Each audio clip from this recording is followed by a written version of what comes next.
Well, happy Monday, all you beautiful people. I hope you had a great weekend. It was pretty tiring around here, and I will say that because we did absolutely nothing except hang outside by the pool. So today I've had to get my body back into work mode, sitting inside and looking outside, going, it is such a beautiful day in Texas. Anyway, so here comes the video for the week. Actually, I might do another one, but so far this is going to be the video of the week. We're going to talk about budget misfires when it comes to a wedding. And I don't want to say that they're mistakes. I'm just going to say that they're misfires. And the reason why I'm using misfire is because it's unintentionally done. And regardless of whether or not you have an event planner who happens to have gray hair or not gray hair, clearly we've got that mess going on. It is sometimes hard to just dissect what is a budget and how do you come up with that number. So we're going to dive into that today. First and foremost, we always talk to our clients about what is in the budget. That even before we talk about a number, because often I have dads will say, oh yeah, the dress is not included, or the engagement ring's not included, or the wedding ring's not included, or no, the stuff that happens on Friday, the parties on Friday, that's not part of the budget.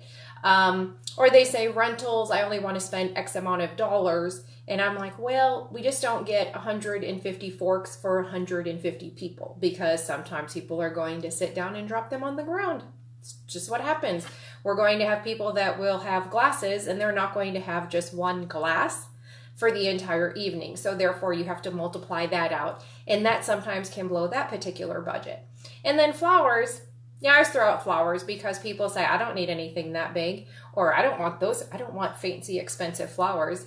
Tip of the day, if you have something simple, it's expensive. Just is what it is. But know that you can get stuff that's in season. That's probably the most important thing that we have to address with our clients. Unfortunately, that might not be what their vision of the event is going to be. So we always have to kind of navigate through that, but there's an option. Sometimes we have invitations, not sometimes, we have invitations, but sometimes people forget stamps. And if you've ever had to mail something with the U.S. Postal Service, it's expensive. It's expensive. You're looking at spending at least $1 to $1.50 to mail out your invitations. That's what's ridiculous. And then, so you're sending out 300 of those, multiply that out, then you're like, whoa, my stamps are how much? I mean, it's nuts. The same thing as they say, I'm not going to include thank you notes. I'm like, well, that is an expense too that has to be calculated.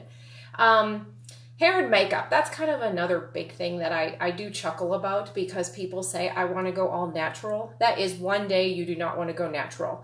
I always laugh when Dolly Parton said in Steel Magnolias, there is no such thing as natural beauty. And I have to high five agree with her on that one because there is not. You have to look photo ready. Otherwise, you get amazing dark circles that you don't want to have for your photographer to then have to pay him to sit down and, when I say this, I laugh about it, but you're going to sit down and pay him to get rid of the dark circles. So hair and makeup is really an important thing, and it does need to be included in your budget. Okay, those are kind of little small things that all do add up. But then labor and delivery on many things is an issue. People are like, well, I don't want to have to pay extra for that. I don't want to have to pay extra for chairs set up. I don't want to have to pay extra to have this shipped to me. Well, who's setting up the chairs? Because I can tell you that me and my staff setting up 250 chairs is not going to happen at a very nice price. I can tell you that much. It's hard to do. It's hard to schlep those around. And even if you have to rent a U-Haul truck, because nobody typically owns a U-Haul truck, but to get the chairs there and then to get them onto where they need to be at the venue and then to pick them up. I mean, that's a fee that has to be, paid by somebody. And unfortunately, it's going to be paid by you, the rate you're going. So when you have to sit down and really dissect what is in the budget and what you're willing to pay for. So you truly have to do. The second thing we need to just address is what is the number? Like, what are you willing to spend? I had a client that made me giggle all the time because the dad said, I only want to refer to it in units. I don't want to hear $1,000. I just want to hear 1 unit. So we had to actually quite honestly get used to saying that will be 4, that will be 5, that'll be 2. And then he was like, oh my God, that's nuts. And I'm like, right. Because when you say $20,000, it's better to say the word 20. But the biggest mishap that happens here when you talk about budget is that people, they talk to their friends. And that is the most disheartening thing, because your friend who got married, who had a wedding for 75 people and their wedding cost $30,000, and you are planning on having a wedding for 750 people, and it's not going to cost $30,000. It is not going to happen. So you have these unrealistic expectations regarding money. When people go to a caterer and they say, I want the cheapest thing that you have. And trust me, you don't want the cheapest thing they have. Nobody wants the cheapest thing. It's better to say I want something a little bit more cost effective, with it.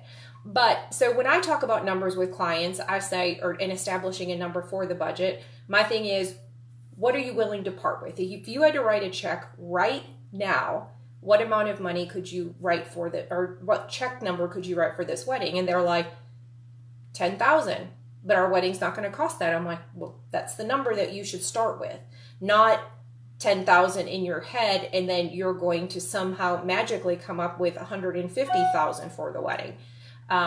If you do, let me know. I want to know what money tree you got in your backyard, because I truly want it. I would love to have that money just like trickle into my yard.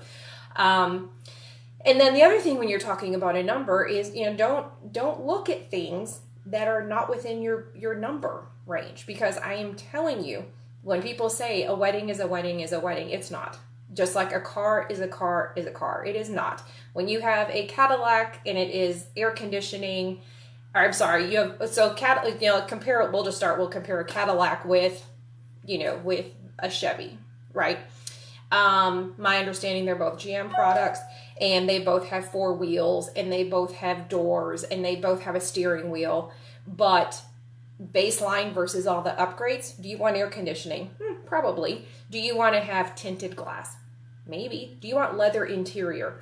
Those are all different, and it all depends what your wants, needs, and expectations are.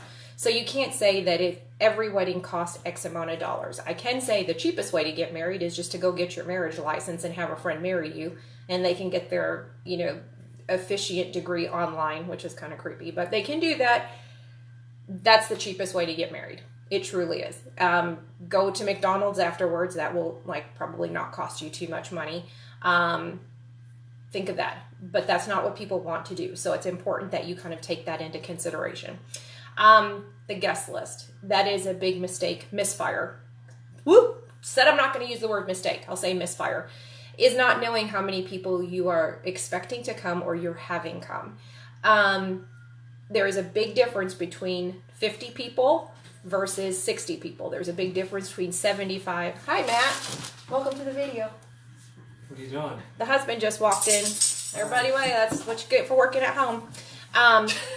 Is that you have to estimate what a real number is. So if you have, 300 people that you're anticipating coming, you got to plan for that number. If you are expecting 250, you have to plan for that number. You cannot go and say, I only want 75, but I'm going to invite 150. That is not okay to do. You are going to be sorely disappointed unless you're really a mean person and then nobody wants to come, and that will make a big difference. But more often than not, when you are a nice person, people want to come to a wedding. And it can be totally just for the food and beverage. It can be to come celebrate. It can be to get out of town. Everybody has their different reasons for wanting to come. But your guest list also should really coincide with what your number is. So if you have visited a caterer and the caterer says your plate is going to be $100 per person, and you have to calculate all that stuff out.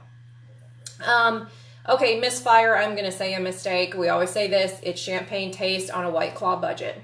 So we walk in and say, I am in love with this $15,000 wedding gown, so I purchase it. And I'm like, oh, what? I'm like, our budget is only $30,000, so for $15,000, the planner is supposed to find out how to provide food and beverage, buy stationery with this remaining amount of money, flowers, DJ/band. That's okay. People say, well, no, I don't want to have a band. I just want a DJ. And I'm like, it's still money. It's still money. So that hard part is when people get into this mode of, I should be able to get what I want. You can, but you got to put expectations. We got to limit these expectations to what is realistic. don't drive the Range Rover if we're not going to be able to afford the Range Rover. If we're going to be affording a 1980 Chevy Chevette, we only want to drive that because I guarantee you, you are going to love the Range Rover. So be realistic with what you're looking at. If you fall in love with a venue that is half of your budget, that's not okay. You are not going to be happy with all the other things, that you have to purchase to actually just make the event happen. I saw a client yesterday actually was texting with me and said she felt obligated to pay for all the hotel and all the airfare for her guests to come. And I was like, awesome. Okay, super nice person. Totally super nice. And that is a wonderful gesture, but that's not possible, right? It's not realistic. And then I had to throw out my whole champagne taste on the White Claw budget. So just make sure you be realistic. And things have to change? Sure, absolutely. But I can tell you, even on $1 million weddings that we've done, everybody has a budget and everybody has a number that they feel comfortable spending. The next misfire, let's say the last misfire I'm going to talk about today, is missed opportunities. And this comes into opportunities that the wedding industry provides to people. So for example, here in Austin in January, there are discounts that are provided at rental companies to get chairs at 50% off, linens at 50% off. And if you miss that, that's a missed opportunity. That is a huge missed opportunity. I mean, you can be spending $25 for a linen instead of $50. And that all adds up because then you go ahead, multiply that out by, 10 tables, $250. Why not? It's something you can spend other money on. That covers hair and makeup is what it does. Sharing things with a bride who happens to be getting married on that particular weekend. Right now I'm trying to work on a deal for our December wedding where they want to have it draped, and I'm currently talking to the bride who's getting married on Friday. Our wedding is on Saturday, and we're going to share the cost of draping. It makes it a lot more digestible. The bride is getting it. This other bride, now my bride particularly, she wanted to have white. Instead, we're going to have an ivory, color. We kind of came up with that concession. But because of that, the other girl's paying a little bit more because she truly wanted to have ivory. So that's an opportunity. Hate to tell you this, event planners tend to be a little bit more in the know on these sort of things. So i.e. one reason why you might want to have one. And then, I put this under missed opportunities just as with your, assuming a discount. Okay, all my vendors out there, you can high five me when I go on this thing, and all brides are going to be like, what? She did not say that. Sometimes we call it the bride assumption, and the bride assumption is, well, I'm getting married, so I should get a discount. Well, okay, oy vey. Totally not Jewish, but this is a good time to say oy vey. No, you don't. There's a lot of people that want discounts. You need to be savvy when it comes to your discounts. And when I say that, make sure that you start approaching these missed opportunities and use those as your discounts. So, do you get married on a Friday? Is that cheaper? Not necessarily. If you get married on a Friday during the busy time, so in Austin, I'll say spring break until June, or in the fall, like Labor Day to Thanksgiving, Friday is not always, or weekend before Thanksgiving is not always the cheapest because they sell out every weekend, and we have limited weekends with South by South. Well, right now we don't know what we're going to have, but South by Southwest, we have Formula One, we have all the UT home football games. So right there, the weekends are limited. So just because you select a Friday doesn't mean you're going to get a discount. Now, if you go to a Friday in January or a Friday in July, perhaps you will get a discount. So you have to be willing, if you would like to have a discount on certain things, you have to be willing to adjust your thoughts completely. Now, some brides don't like that, some brides do, but you have to navigate it. It's a game to play, and you got to play the game correctly. You're not going to get a discount if it's going to be a high dollar marketing weekend for weddings. Okay, so those are my small little tips on this amazing Monday. You got to see my husband all sweaty coming back from the baseball field with my son. Welcome to Mondays around here. So I'm going to task you guys up with What misfires did you happen to have at your wedding? Because I do see there are some brides on here who are currently married or they're still brides, but they're kind of older brides that you could learn from, because we're going to share that with the group. And then other things that you thought, hey, I didn't know this, and I want to share that with the whole community because, quite frankly, we're just giving out free information during this COVID time.